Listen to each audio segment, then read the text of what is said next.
పాత్రికేయ మిత్రులందరికీ కూడా నమస్కారాలు తెలియజేసుకుంటూ వైఎస్ఆర్సీపీ పార్టీలో జగన్మోహన్ రెడ్డి దగ్గర నుండి క్రింది స్థాయి నాయకుడి వరకు కూడా ఒకరిని మించి ఒకరు అబద్ధాలు ఆడడంలో పోటీ పడుతున్నటువంటి పరిస్థితి నిన్న ఏదైతే బడ్జెట్ను ఉద్దేశించి ఆ, శాసనసభ్యులు చంద్రశేఖర్ మాట్లాడుతున్నటువంటి మాటలను బట్టి మనందరికి కూడా అర్థమవుతున్నటువంటి పరిస్థితి.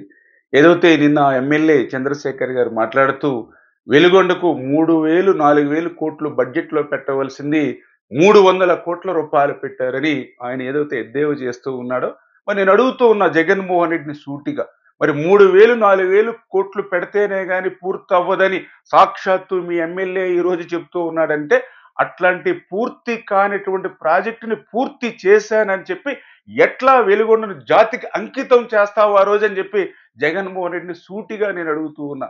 ఆ రోజు ఏదైతే తండ్రి శంకుస్థాపన చేస్తే కొడుకు పూర్తి చేశాడని ఎట్లా మీరు మరి ఆ రోజు సంబరాలు చేసుకున్నారని చెప్పి ఈ రోజు జగన్మోహన్ రెడ్డిని సూటిగా అడుగుతూ ఉన్నా. మీ అసత్య అవినీతి పత్రిక మరి ఏదైతే వెలుగొండ పూర్తి అయిపోయింది, నీళ్ళు ఇవ్వట్లేదు ఈ ప్రభుత్వాన్ని అంటే ఇంకా 4,000 కోట్లు పెట్టవలసి ఉండగా కూడా అట్లాంటి అబద్ధపు రాతలు ఎట్లా మీ అవినీతి పత్రికలో రాస్తారని చెప్పి సూటిగా నేను ప్రశ్నిస్తూ ఉన్నా. అంటే నేను ఎప్పుడు అదే చెప్తూ ఉంటా, అబద్ధాలు ఎట్లయినా మాట్లాడొచ్చు, ఎలాగైనా మాట్లాడొచ్చు, ఎప్పుడైనా మాట్లాడొచ్చు, కానీ అబద్ధాలు మాట్లాడే వాళ్ళకి కూడా అపారమైనటువంటి జ్ఞాపక శక్తి ఉండాలి.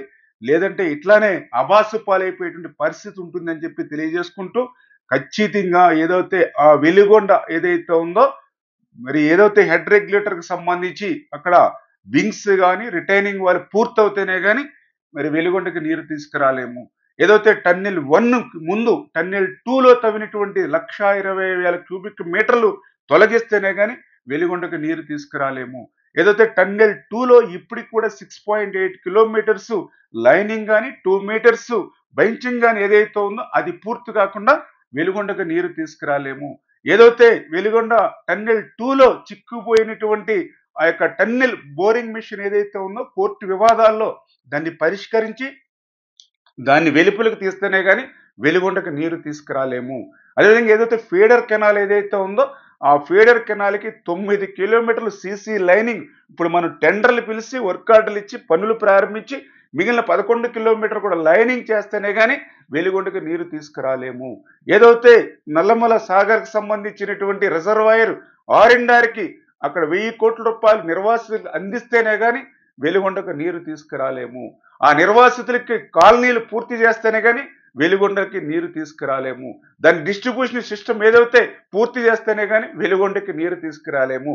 అంటే ఇన్ని పనులుండగా ఇన్ని వేల కోట్లు ఇంకా దానికి అవసరమై ఉన్నటువంటి స్థితిలో కూడా మరి ఏదైతే వెలుగొండని జాతికి అంకితం చేశానని ఏదైతే అత్యంత వెనకబడినటువంటి ప్రకాశం జిల్లా ప్రజలను కూడా ఏ రకంగా మోసం దగా చేశావో ఆ ప్రజలకి ఈ జగన్మోహన్ రెడ్డి బహిరంగంగా క్షమాపణలు చెప్పాలని చెప్పి డిమాండ్ చేస్తూ ఖచ్చితంగా ఈరోజు మరి చంద్రబాబు నాయుడు గారు కృత నిశ్చయంతో ఉన్నారు.